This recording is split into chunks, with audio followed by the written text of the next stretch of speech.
Hello नमस्कार, जय हिंद, वंदे मातरम। आप देख रहे हैं जियो न्यूज और हम आपके लिए लेकर आए हैं देश दुनिया की आपके राज्य शहर की सिलेक्टेड काम की फटाफट बड़ी खबरें। लेकिन उससे पहले यदि आपने हमारे चैनल को सब्सक्राइब नहीं किया है तो चैनल को सब्सक्राइब करके बेल नोटिफिकेशन ऑन करें और इस वीडियो को ज्यादा से ज्यादा लाइक और शेयर करें। बड़ी खबरें देखने से पहले आपके लिए आज का सवाल, दिल्ली सल्तनत की पहली और एकमात्र महिला शासक कौन थी? Option A Chand Bibi, option B Nur Jahan, option C Razia Sultana और ऑप्शन डी मुमताज महल। इस सवाल का जवाब हमें कमेंट करें और आप किस राज्य और शहर की ज्यादा खबरें देखना चाहते हैं हमें कमेंट करके बताएं ताकि हम आपके राज्य शहर की ज्यादा खबरें दिखा सकें। चलिए अब देखते हैं आज की फटाफट बड़ी खबरें। बिहार में शिक्षक भर्ती में डोमिसाइल लागू, अब बिहार के लोगों को ही नौकरी में मिलेगी प्राथमिकता। चुनाव से पहले नीतीश सरकार का बड़ा फैसला। चुनाव साल में यहां नीतीश कुमार ने एक और बड़ी घोषणा कर दी है। इसे बिहार सरकार का मास्टर स्ट्रोक बताया जा रहा है। नीतीश सरकार ने ऐलान कर दिया है कि शिक्षक भर्ती में डोमिसाइल लागू किया जाएगा। ये व्यवस्था TRE 4 से ही लागू की जाएगी। नीतीश कुमार ने एक्स पर लिखा कि नवंबर 2005 में सरकार बनने के बाद से ही हम लोग शिक्षा व्यवस्था में सुधार के लिए लगातार काम कर रहे हैं। शिक्षा व्यवस्था के सुदृढ़ीकरण हेतु बड़ी संख्या में शिक्षकों की नियुक्ति की गई है। शिक्षकों की बहाली में बिहार के निवासियों यानी डोमिसाइल को प्राथमिकता देते हुए शिक्षा विभाग को संबंधित नियम में आवश्यक संशोधन करने का निर्देश दिया गया है। यह TRE 4 से लागू किया जाएगा।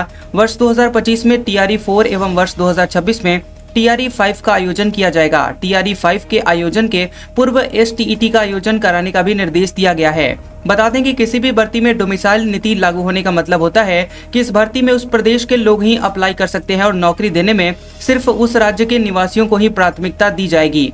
जो भी संबंधित राज्य का वोटर होगा वो ही इस भर्ती में अप्लाई कर पाएगा। इसके अलावा माता पिता के निवासी होने, पति के निवासी होने, घर होने आदि कई शर्तों से डोमिसाइल की कैटेगरी में शामिल हो सकते हैं। लोन EMI सस्ते हो सकते हैं, चौथी बार ब्याज दरों में कटौती संभव। RBI मॉनेटरी पॉलिसी कमेटी की मीटिंग हुई शुरू। रिजर्व बैंक यानी RBI की मॉनेटरी पॉलिसी कमेटी यानी MPC की बैठक सोमवार 4 अगस्त से शुरू हो रही है और 3 दिनों तक चलने वाली इस मीटिंग के बाद 6 अगस्त को गवर्नर संजय मल्होत्रा मीटिंग में लिए गए फैसलों की जानकारी देंगे। उम्मीद की जा रही है कि RBI इस बार भी ब्याज दरों में 25 बेसिस पॉइंट यानी 0.25% की कटौती कर सकता है। एक्सपर्ट्स का भी मानना है कि अमेरिका के टैरिफ वॉर और ग्लोबल अनिश्चितता से GDP ग्रोथ पर असर पड़ सकता है और ऐसे में RBI एक आखिरी कटौती कर सकता है ताकि ग्रोथ को सपोर्ट मिल सके। उत्तराखंड हाईकोर्ट ने वैक्सीन वैज्ञानिक की सजा पर रोक लगाई, कहा देश हित में इनका बाहर रहना जरूरी। पत्नी की आत्महत्या के मामले में दोषी ठहराए गए थे। बता दें कि उत्तराखंड हाईकोर्ट ने पत्नी को आत्महत्या के लिए उकसाने के मामले में वैक्सीन वैज्ञानिक डॉक्टर आकाश यादव की सजा और दोष पर फिलहाल के लिए रोक लगा दी है। अदालत ने कहा कि डॉक्टर यादव का काम वैक्सीन विकास से जुड़ा हुआ है जो कि सार्वजनिक स्वास्थ्य और देश हित के लिए बेहद जरूरी है। डॉक्टर यादव की पत्नी ने 2015 में आत्महत्या कर ली थी और साइड नोट में पति को जिम्मेदार बताया था। शादी को उस वक्त 7 महीने ही हुए थे। डॉक्टर यादव को पहले दहेज उत्पीड़न और फिर पत्नी की आत्महत्या के मामले में आरोपी बनाया गया था। झारखंड के पूर्व CM शिबू सोरेन का हुआ निधन, रामगढ़ में आज अंतिम संस्कार किया जाएगा। दिल्ली के सर गंगाराम अस्पताल में राष्ट्रपति PM मोदी ने दी श्रद्धांजलि। झारखंड के पूर्व मुख्यमंत्री और राज्यसभा सांसद शिबू सोरेन का पार्थिव शरीर दिल्ली से रांची लाया जा रहा है और मंगलवार को उनका अंतिम संस्कार किया जाएगा। इसमें कांग्रेस अध्यक्ष मल्लिकार्जुन खड़गे और राहुल गांधी शामिल होंगे। वहीं शिबू सोरेन का पार्थिव शरीर एयरपोर्ट से सीधे मोराबादी आवास लाया गया। बता दें कि मंगलवार को रामगढ़ के नेमरा गांव में दोपहर 12 बजे शिबू सोरेन का अंतिम संस्कार किया जाएगा। छोटे बेटे बसंत सोरेन उन्हें मुखाग्नि देंगे। राष्ट्रपति और PM मोदी ने गंगाराम अस्पताल पहुंचकर शिबू सोरेन को श्रद्धांजलि दी। कांग्रेस अध्यक्ष खड़गे, मीसा भारती, मनोज झा और RJD के कई नेताओं ने भी अस्पताल में परिवार से मुलाकात की। असम कांग्रेस का दावा, असम CM के जमीनों पर अवैध कब्जे। गौरव गोगोई बोले, हम सत्ता में आए तो ये जमीनें गरीबों में बांटी जाएगी। असम कांग्रेस अध्यक्ष गौरव गोगोई ने कहा कि अगर अगले साल राज्य में विपक्षी दल की सरकार बनती है तो मुख्यमंत्री हेमंत बिस्वा शर्मा और उनके मंत्रियों के अवैध रूप से कब्जा की गई सारी जमीन गरीबों में बांटी जाएगी। असम प्रदेश कांग्रेस कमेटी की विस्तारित कार्यकारिणी की बैठक के बाद गोगोई ने एक प्रेस कॉन्फ्रेंस में दावा किया कि राज्य की जनता हेमंत बिस्वा शर्मा के नेतृत्व वाली सरकार से तंग आ चुकी है। उन्होंने घोषणा की है कि कांग्रेस लोगों की मदद के लिए भूमि और आर्थिक नीतियों में सुधार लागू करेगी। गौरव गोगोई ने कहा कि भूमि अधिकारों की रक्षा के नाम पर मुख्यमंत्री और उनके सहयोगियों ने अवैध रूप से कब्जा की गई जमीन नई कांग्रेस सरकार की पहली कैबिनेट बैठक के लिए लिए गए फैसले के जरिए गरीबों में बांटी जाएगी। 2013 केदारनाथ हादसा, कंकालों की खोज दोबारा से शुरू हुई। आपदा के बाद से 1000 से ज्यादा लोग अभी लापता, 702 की आज तक पहचान नहीं। बता दें कि केदारनाथ में 2013 में आई आपदा में लापता हुए लोगों की कंकालों की खोज इस साल फिर से शुरू हो सकती है। उस आपदा में लापता हुए 3075 लोगों का आज तक पता नहीं चल सका है। इसके लिए उत्तराखंड हाईकोर्ट में याचिका दायर की गई थी। याचिका में सरकार से लापता हुए लोगों के कंकालों की खोज करके उनका सम्मान पूर्वक अंतिम संस्कार किए जाने की अपील की गई थी। सरकार अब तक 4 बार टीमें भेज चुकी है। आपको बता दें कि 2020 में खोजी दल ने चट्टी और गोमुखी क्षेत्र में 703 नरकंकाल बरामद किए थे। 2014 में 21 और 2016 में 9 कंकाल बरामद किए गए थे। नवंबर 2024 को 10 टीमें विभिन्न पैदल मार्गों पर खोज में निकली थी, लेकिन उन्हें भी सफलता नहीं मिली थी। प्राप्त कंकालों के डीएनए परीक्षण के जरिए इनके परिजनों का पता लगाया जाता है। राज ठाकरे बोले, हिंदी भाषियों से नफरत नहीं करें। कार्यकर्ताओं से कहा, मराठी भाषा का मुद्दा जरूरी, लेकिन बेवजह की हाथापाई से बचें। महाराष्ट्र में मराठी भाषा को लेकर विवाद के बीच महाराष्ट्र नवनिर्माण सेना यानी एमएनएस चीफ राज ठाकरे ने अपने सुर बदले हैं। उन्होंने कार्यकर्ताओं को नसीहत देते हुए कहा कि मराठी भाषा का मुद्दा जरूरी है, लेकिन हिंदी भाषियों से नफरत नहीं करें और किसी के साथ भी बेवजह की हाथापाई से बचें। ठाकरे ने कहा कि यदि कोई मराठी सीखना चाहता है तो उसकी मदद करें। उन्होंने कार्यकर्ताओं से मराठा को मुद्दा बनाने पर जोर दिया और इसे घर घर पहुंचाने की बात कही। यह नसीहत ऐसे समय में आई है जब भाषा विवाद को लेकर एमएनएस कार्यकर्ताओं के खिलाफ लगातार नए मामले सामने आ रहे थे। धीरेन्द्र शास्त्री को महिला तस्कर कहने वाले प्रोफेसर पर एफआईआर। मोदी को नॉन बायोलॉजिकल प्रधानमंत्री भी कहा था। कथावाचक बोले, न जाने लोग क्या क्या कहेंगे। बागेश्वर धाम के पीठाधीश्वर डॉक्टर पंडित धीरेन्द्र शास्त्री को यहां महिला तस्कर कहने वाले यूपी के प्रोफेसर के खिलाफ एफआईआर दर्ज की गई है। लखनऊ विश्वविद्यालय के हिंदी विभाग के एसोसिएट प्रोफेसर रविकांत ने 31 जुलाई को सोशल मीडिया प्लेटफॉर्म एक्स पर पोस्ट की थी, जिसमें उन्होंने लिखा था कि नॉन बायोलॉजिकल प्रधानमंत्री नरेंद्र मोदी द्वारा घोषित छोटा भाई धीरेन्द्र शास्त्री धर्म की आड़ में महिला तस्करी कर रहा है। दिल्ली में कांग्रेस सांसद से चेन छीनी गई। डीएमके सांसद के साथ मॉर्निंग वॉक कर रही थी। गृह मंत्री को लेटर लिखकर बोली, सदमे में हूं। बता दें कि दिल्ली में कांग्रेस के सांसद सुधा रामकृष्णन से चेन छीनने का मामला सामने आया है। घटना सोमवार सुबह 6 बजे तमिलनाडु भवन के पास की है। वे डीएमके सांसद रजती के साथ सैर कर रही थी, तभी एक स्कूटी सवार बदमाश ने घटना को अंजाम दे दिया। चेन खींचने की वजह से सांसद की गर्दन पर चोट आ गई। दिल्ली पुलिस ने केस दर्ज करके जांच शुरू कर दी है। सुधा ने लेटर लिखकर पुलिस, स्पीकर और गृह मंत्रालय को शिकायत की है। गृह मंत्री अमित शाह को लेटर लिखा गया है, जिसमें कहा गया है कि मेरी 4 से ज्यादा सॉवरेन यानी करीब 32 ग्राम सोने की चेन को खो गई है और मैं इस आपराधिक हमले से बहुत सदमे में हूं। सुधा तमिलनाडु के मयिलादुथुराई से कांग्रेस की सांसद हैं। अभी संसद के मानसून सत्र में भाग लेने के लिए दिल्ली में हैं। चाणक्यपुरी में जहां उनसे चेन छीनी गई है, वह इलाका दिल्ली के सबसे सुरक्षित जगहों में से एक माना जाता है। यहाँ कई दूतावास और राज्य सरकारों के आधिकारिक आवास हैं। सुप्रीम कोर्ट का राहुल गांधी से सवाल, कैसे पता कि चीन ने जमीन हड़प ली? पुख्ता जानकारी क्या है? सच्चे भारतीय होते तो ऐसा नहीं कहते। सुप्रीम कोर्ट ने भारतीय सेना पर आपत्तिजनक टिप्पणी करने को लेकर कांग्रेस नेता राहुल गांधी को फटकार लगाई है। कोर्ट ने पूछा कि आपको कैसे पता चला कि चीन ने भारत की 2000 वर्ग किलोमीटर जमीन पर कब्जा कर लिया है? विश्वसनीय जानकारी क्या है? अगर आप सच्चे भारतीय होते तो ऐसा नहीं कहते। कोर्ट ने टिप्पणी करते हुए कहा कि जब सीमा पार संघर्ष चल रहा हो तो क्या आप ये सब कह सकते हैं? आप संसद में सवाल क्यों नहीं पूछ सकते? आप यानी राहुल गांधी विपक्ष के नेता हैं, संसद में बोलें, सोशल मीडिया पर नहीं बोलें। इसके साथ ही सेना पर आपत्तिजनक टिप्पणी करने के मामले में लखनऊ की कोर्ट में राहुल के खिलाफ चल रही कार्रवाई पर सुप्रीम कोर्ट ने रोक लगा दी। कोर्ट ने इस मामले में शिकायतकर्ता उदय शंकर श्रीवास्तव और यूपी सरकार को नोटिस भेजा है। बता दें कि बीआरओ पूर्व निदेशक उदय शंकर श्रीवास्तव ने कहा कि राहुल के सेना पर दिए गए बयान से न सिर्फ सेना बल्कि उनके परिवार के लोगों की भावनाएं भी आहत हुई हैं। भारत में टेस्ला का पहला सुपर चार्जिंग स्टेशन हुआ शुरू। मुंबई में बीकेसी में मिलेगी सुविधा। 14 मिनट की चार्जिंग में 300 किलोमीटर की रेंज मिलेगी।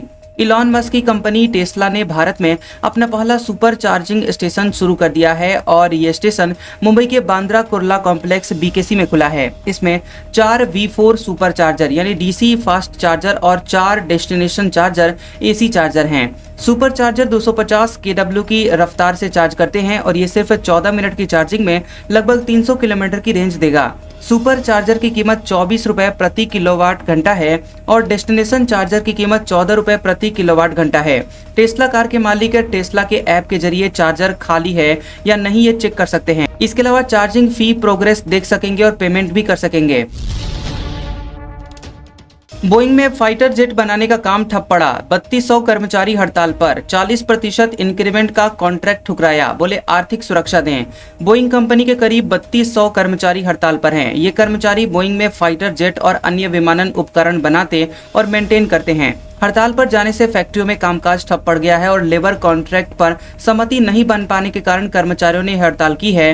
कर्मचारियों का कहना है कि वे सुरक्षा के लिए अहम विमान और डिफेंस सिस्टम बनाते हैं। वे एक ऐसे समझौते के हकदार हैं जो उनके परिवार की आर्थिक सुरक्षा सुनिश्चित करें, उनकी एक्सपर्टाइज को सम्मान दें। हड़ताल रविवार रात से शुरू हुई है।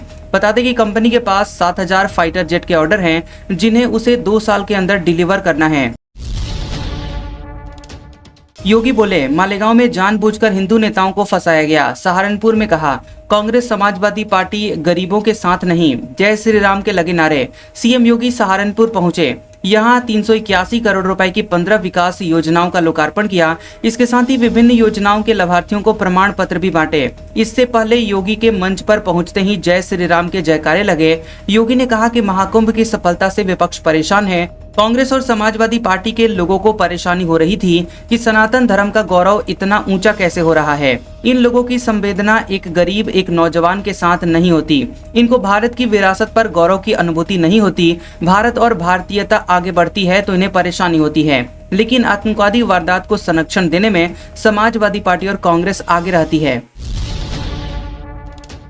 इटावा में 50 बीघे में अखिलेश बनवा रहे शिव मंदिर, बालू, सीमेंट और लोहे का इस्तेमाल नहीं। सावन में हर सोमवार 50,000 श्रद्धालु पहुंच रहे। यूपी के इटावा में उत्तराखंड के केदारनाथ मंदिर की तर्ज पर यहाँ केदारेश्वर मंदिर बन रहा है। इस मंदिर का पूरा क्षेत्रफल करीब 50 बीघे में है। इसे यूपी के पूर्व मुख्यमंत्री अखिलेश यादव बनवा रहे हैं। इस मंदिर से उनका गांव सैफई करीब 20 किलोमीटर दूर है। मंदिर का शिलान्यास 2020 में अखिलेश यादव ने किया था। 2026 तक इसके तैयार हो जाने की संभावना है। शिव मंदिर शक्ति अक्षय रेखा के ऊपर बन रहा है। देश के 8 प्रमुख शिव मंदिर इसी रेखा पर स्थित हैं। इस मंदिर को बनवाने में ईंट, बालू, सीमेंट और लोहे का इस्तेमाल नहीं किया जा रहा है। तमिलनाडु से स्पेशल पत्थर लाए जा रहे हैं, उसी से मंदिर का निर्माण हो रहा है। ये पत्थर कन्याकुमारी से ही तराश कर भेजे जा रहे हैं। 200 लोग तमिलनाडु में पत्थरों को तराशने के काम में लग रहे हैं और 100 लोग इटावा में मंदिर को तैयार करने के काम में लगे हैं। इटावा की लॉयन सफारी के सामने बन रहे इस मंदिर की ऊंचाई 74 फीट है।